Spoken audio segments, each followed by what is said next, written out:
This program is brought to you by Link TV for educational and non-commercial use only.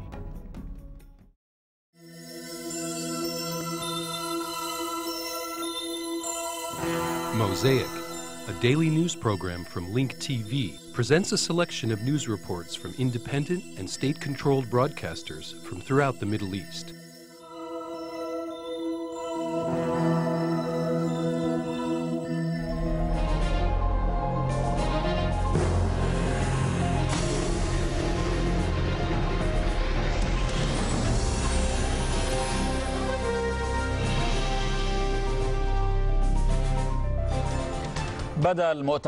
According to Iraqi officials, the second National Reconciliation Parliamentary Session was held in Baghdad with 500 leaders from inside and outside Iraq. The opening session was attended by the Iraqi Prime Minister, the Parliament Speaker, and a number of representatives from government coalition parties. The Iraqi Accordance Front and the Iraqi List boycotted the two-day conference.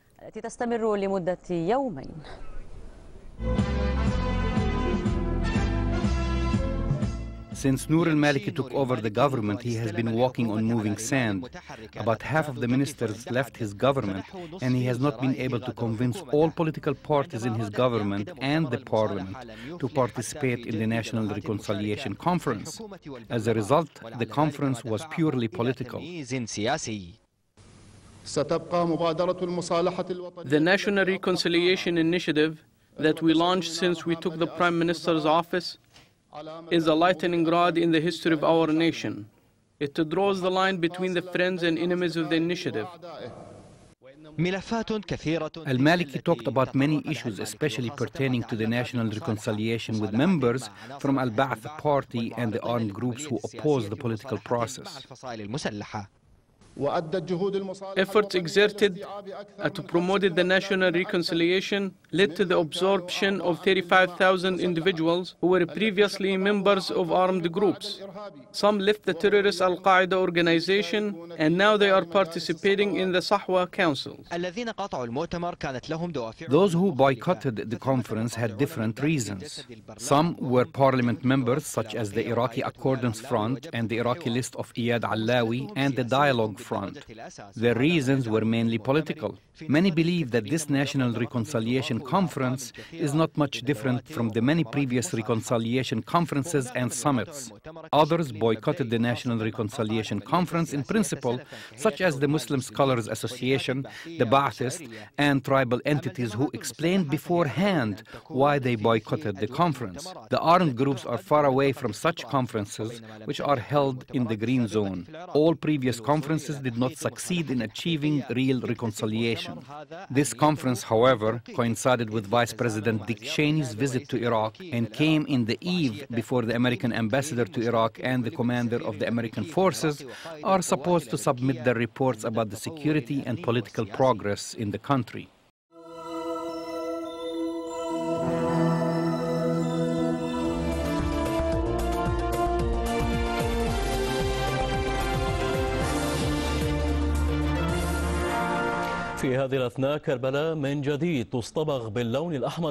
Karbala is once again stained with blood. This news comes after the city was rocked yesterday by a large explosion which took place nearly 100 meters away from Imam Hussein Shrine in central Karbala. According to Iraqi authorities, 43 people were killed and more than 70 others were wounded in the blast. The local police dismissed initial reports that a female suicide bomber was behind the attack and confirmed it was the result of a bomb explosion. The police further said that they are questioning a suspect in connection with the blast.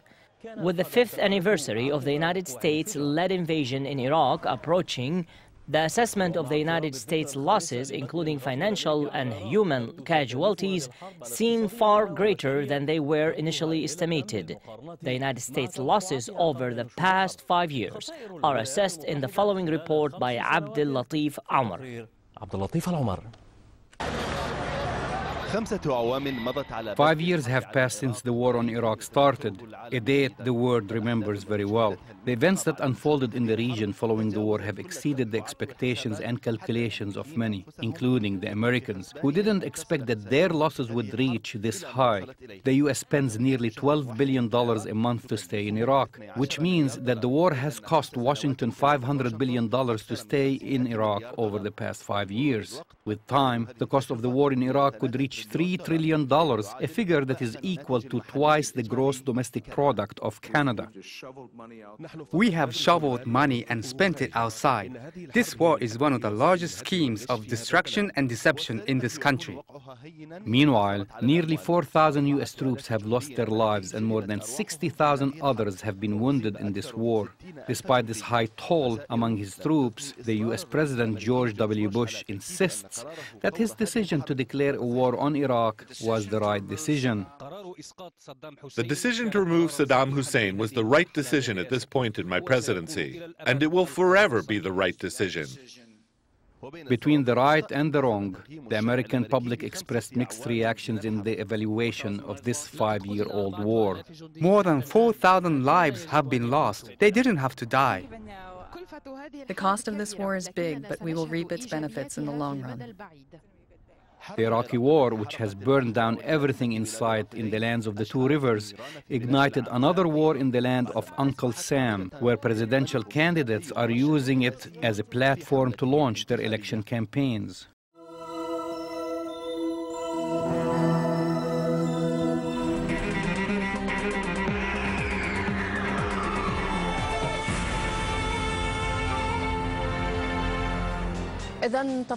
Astounding and horrific details portray a scary picture of what is taking place inside American prisons in Iraq.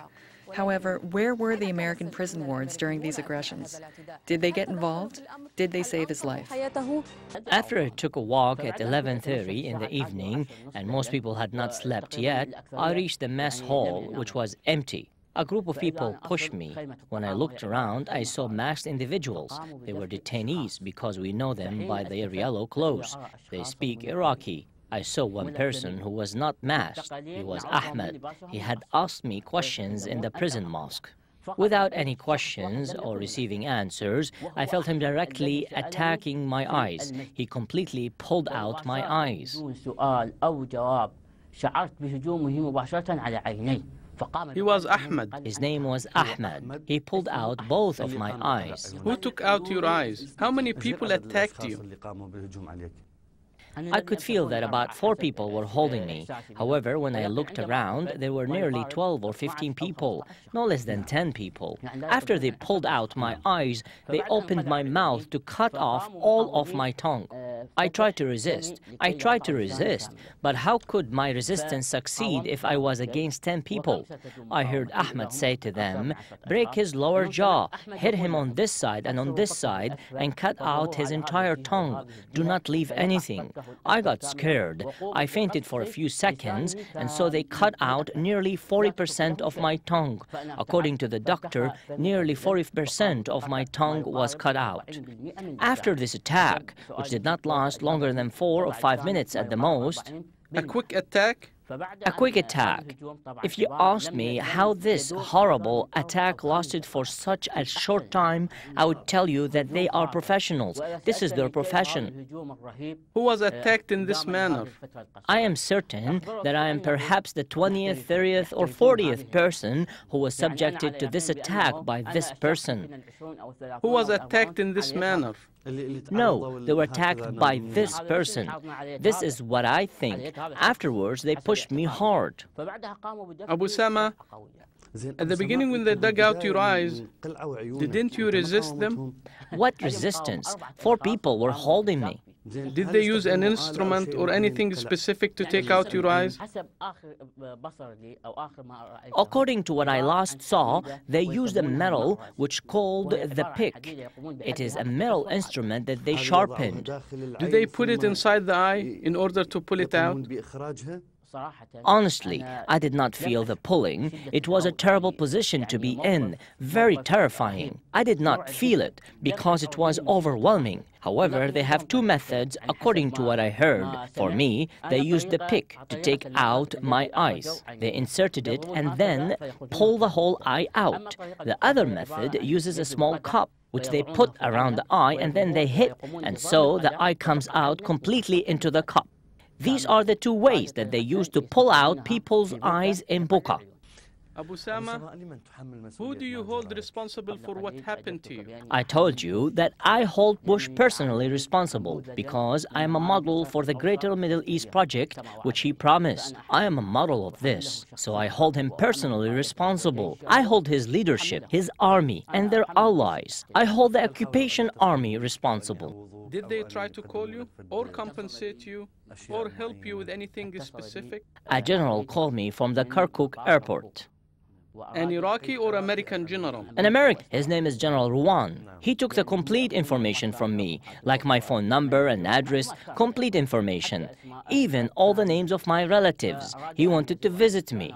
I, of course, refused. I refused having him visit me. He asked if I needed any medical help. I told him, I do not need anything from you. Just leave me alone.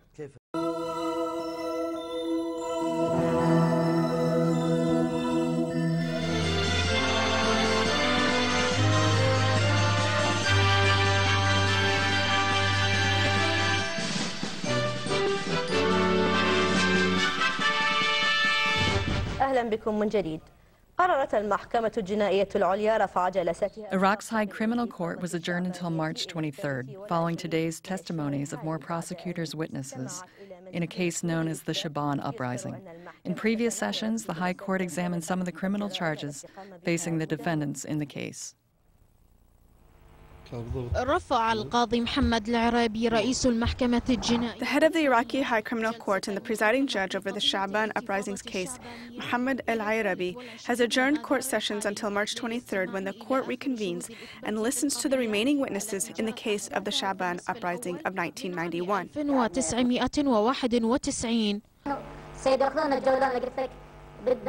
They put us in front of two tanks and used us as human shields to prevent anyone from firing back at them. In fact, there was no exchange of fire in our area. I didn't witness any attempts on anyone's life, whether during the public protests or during the events that followed. According to the testimony of the witness, the army opened fire on the homes and the local mosque in the area.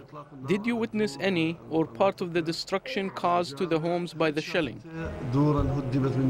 Yes, Your Honor, I saw homes being destroyed. One of the first destroyed homes was a house belonging to my neighbor, Ismail Abed Jalil Adnan, who was martyred. May God rest his soul. Let the court show that the witness listed the home of martyred Ismail Abd Jalil Adnan al-Shabarani as one of the first homes destroyed by the shelling. During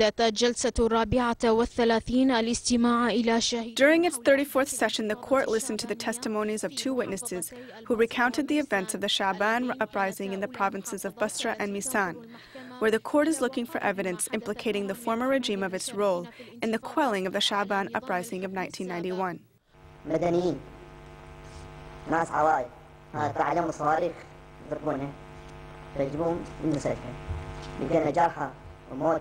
The victims were mainly civilian families who came under bombardment and missile attacks.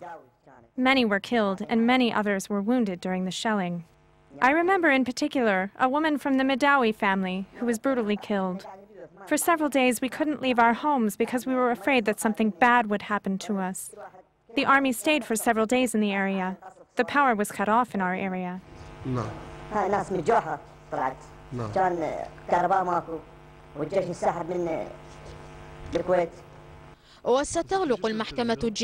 The Iraqi High Criminal Court is expected to reconvene next week to listen to the testimonies of the remaining witnesses in the Shabaan uprising case.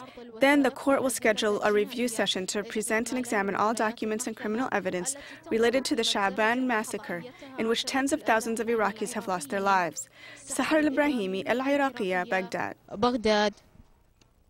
أعلنت وزارة الدفاع عن مقتل 3 إرهابيين وإلقاء القبض على 25 آخرين. In another development, the Iraqi Defense Ministry announced the death of 3 terrorists, the arrests of nearly 25 others, and the dismantling of 11 bombs in various parts of the country. In a statement, the ministry confirmed that the Iraqi armed forces have killed 3 terrorists in Mosul. In addition, the army arrested nearly 25 terrorists and dismantled 11 bombs in Baghdad, Mosul, Salahuddin, Diyala, and Kirkuk.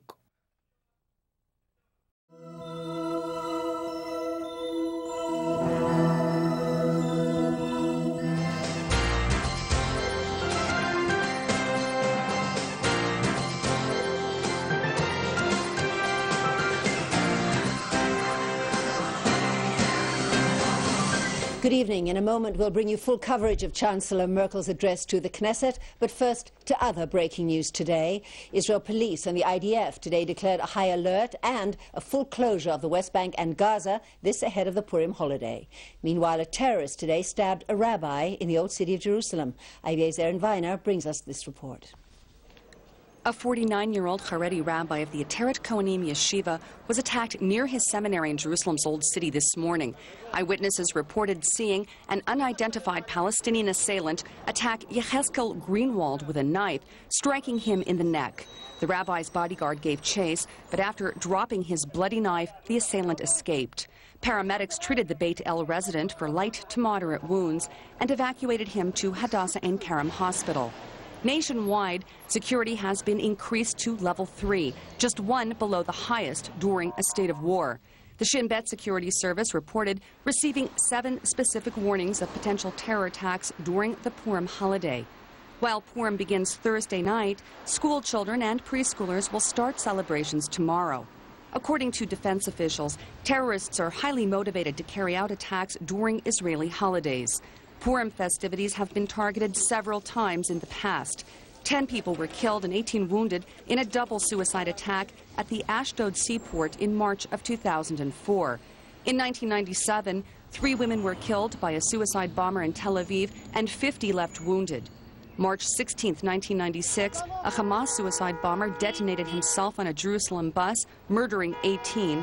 And the next day, a group of teenagers and young children were targeted in Tel Aviv, with 13 left dead.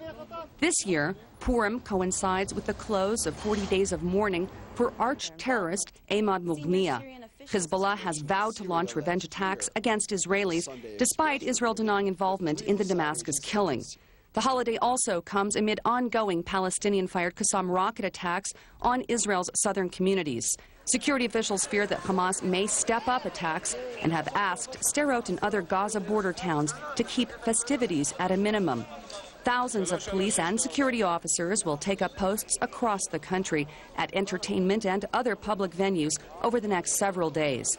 This is Aaron Viner for IBA News. After several days of relative quiet, Palestinians in Gaza today fired 2 Qassam rockets at Israel this afternoon. The rockets landed in an open area near a kibbutz in the Eshkol region. There were no injuries and no damage caused.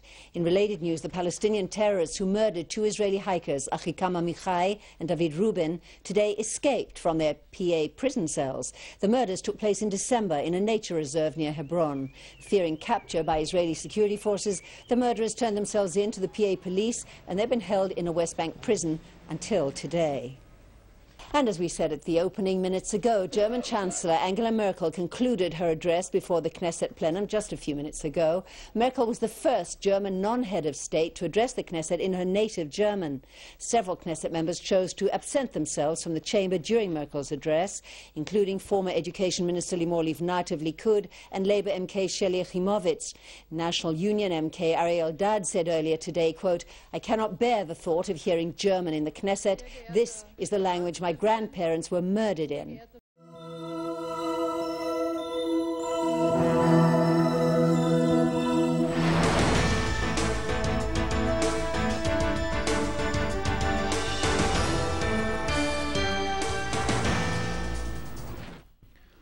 أكد Swiss Foreign Minister Micheline Calmy-Rey said that her country recognizes Iran's right to use nuclear technology for peaceful purposes. She urged Iran to cooperate with the International Atomic Energy Agency. This came during Calmy-Rey's visit to Iran, during which she signed a deal to export natural gas from Iran to Switzerland. It seems that the road to Tehran is still open to European leaders in spite of attempts by several European nations to isolate Iran because of its nuclear program. Swiss Foreign Minister Micheline Calmy-Rey made a personal visit to Tehran, which reflects the nature of Iranian diplomacy. According to observers, Calmy-Rey's visit is one of the signs pointing to the failure of the sanctions imposed on Iran. Switzerland is against nuclear armament, but it supports the peaceful use of nuclear energy. Switzerland is working towards finding a peaceful resolution to the Iranian nuclear file.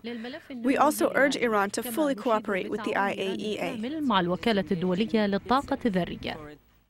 ومن داخل الأبواب المغلقة خرج القرار الذي طال انتظاره عاما ونصف فقد استطاع الجانبان الإيراني والسويسري After a year and a half of waiting, the decision came from behind closed doors. The Iranian and Swiss sides bypassed the sanctions and agreed on a gas purchase deal. More than 5 billion cubic meters of natural gas will be exported to Europe through a pipeline scheduled to be completed in 2010. The value of this 25-year deal exceeds 10 billion euros. The deal clearly reflects Iran's strategic importance in being able to fulfill global energy needs.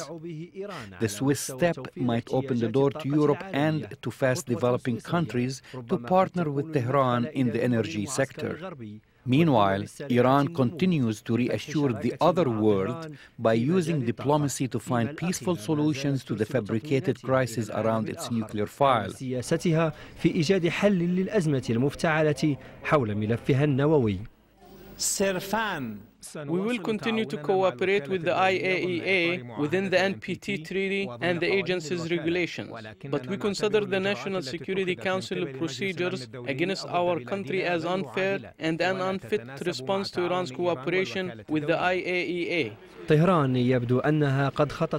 Tehran seems to have taken an important step towards bypassing the obstacle of imposed sanctions, sending a message to the other side that now is the time for diplomacy. Diplomacy enabled the Iranian people to live calmly, unburdened by what is happening behind the scenes of international politics. Diplomacy and more diplomacy, this is Iran's strategy in facing international challenges. The Swiss Foreign Minister's visit to Tehran and the signing of several energy deals might pave the way for Iran to bypass sanctions, thus making international decisions subject to whim.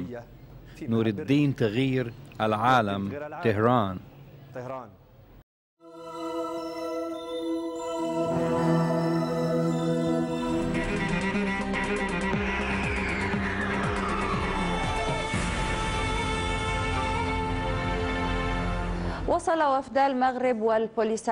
The Moroccan and Polisario delegations arrived to Manhasset to participate in the fourth round of talks under the auspices of the United Nations, with the aim of coming to a resolution on the Western Sahara problem. After 3 previous rounds of talks, the delegations came to Manhasset once again to participate in the 4th round of negotiations, which began with a complaint by the Polisario Front about the intensified arming of Moroccan forces and its maneuvers in southern Western Sahara since March 11, as well as the continued arrest of 60 Saharans in Moroccan jails. The atmosphere does not suggest that a complete understanding has been reached, even though there is no other way for a peaceful resolution except for negotiations. Negotiations do not mean imposing a specific option. For its part, the Moroccan delegation reiterated its right to conduct any maneuvers on its soil, confirming the mistreatment of Moroccan prisoners in Tandouf. Their spokesman said that the negotiations aim for allowing each side to take a step towards a resolution. The Moroccan kingdom has compromised from the total annexation of the Sahara to autonomy.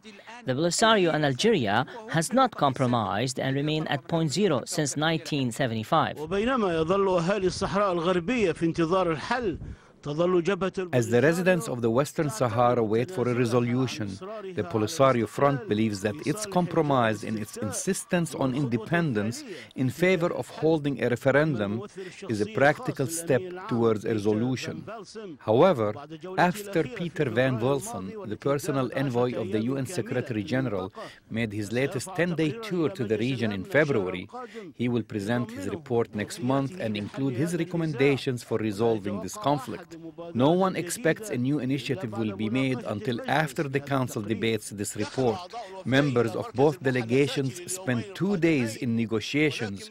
However, they have left us with the impression that the fate of the fourth round of talks will not be any better than the latest 3 rounds. From Manhasset, Talal Al-Haj, Al-Arabiya, New York.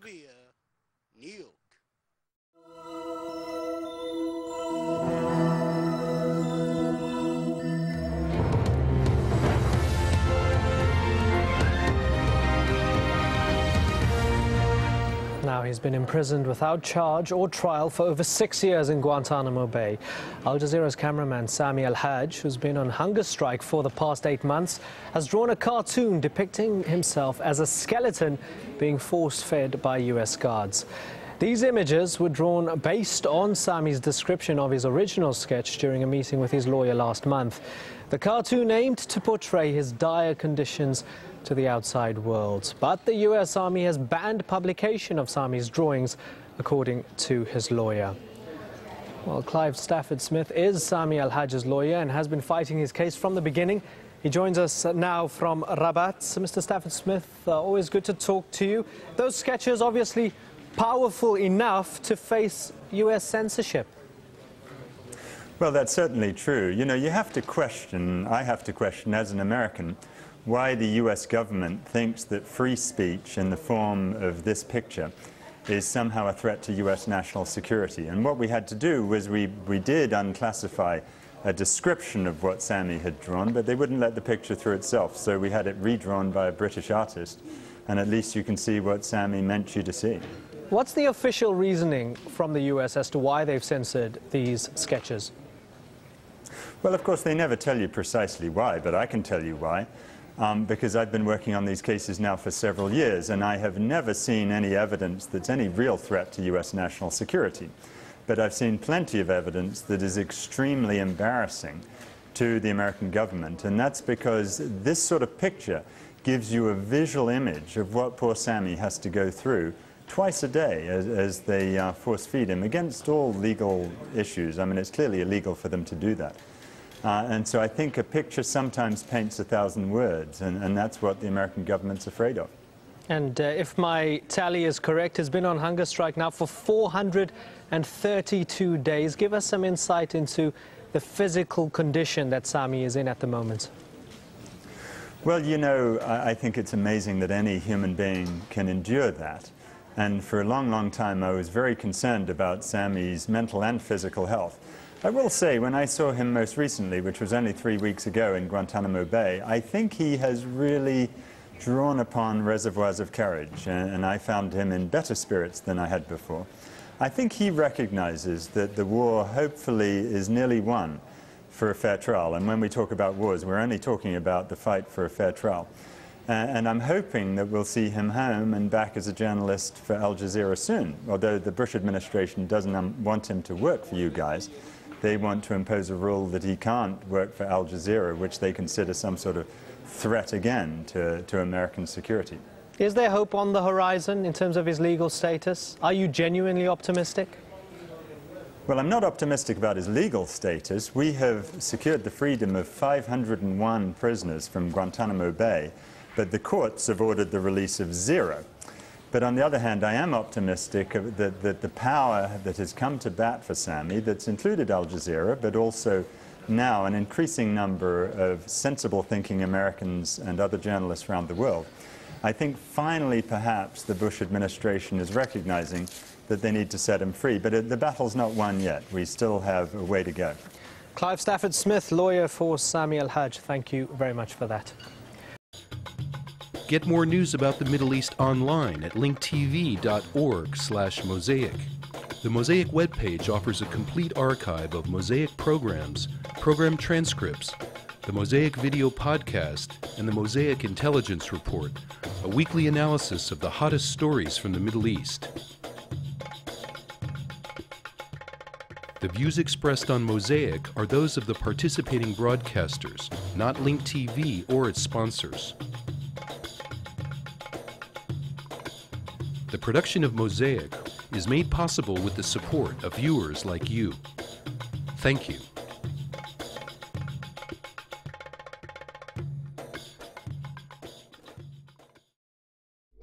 This program was brought to you by Link TV for educational and non-commercial use only. Link TV is the only U.S. television network devoted to global and national news, with uncompromising documentaries and diverse cultural programs. Programs which connect you to the world.